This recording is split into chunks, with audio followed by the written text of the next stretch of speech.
Hey everybody, what's up and welcome back to today's video guys. And today guys, I'm going to go ahead and be showing you how to change the theme in your Shopify store.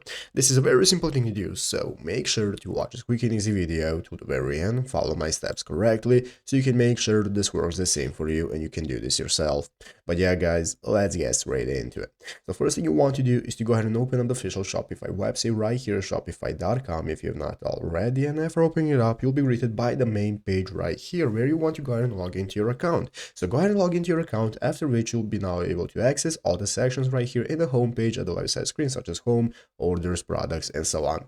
So let's go ahead and take a look at how we can get started with changing the theme of our store. What we want to do guys is go right here under sales channels and open up the online store section. This is automatically going to open up this themes section right here, and as you can see, now we can take a preview of how our theme is, how it looks, and how our store looks. And guys, if we want to get started with changing your theme, what you can do guys is go ahead and get started right here. So as you can see, once you scroll down under your themes, you can take a look at all the themes that are being offered to you, and you can even learn more about them. You can find new themes you want to use and so on. So go ahead and find the theme you want to use, and once you use it guys, you can see you can even add themes right here, and you can get started customizing them right here by clicking the customize button, which can enable you to choose how your theme looks. But yeah guys, basically that is how to get started. So I hope this video was helpful. If it was, make sure to leave a like, subscribe to the channel. So you guys, thanks for watching, take care, and bye.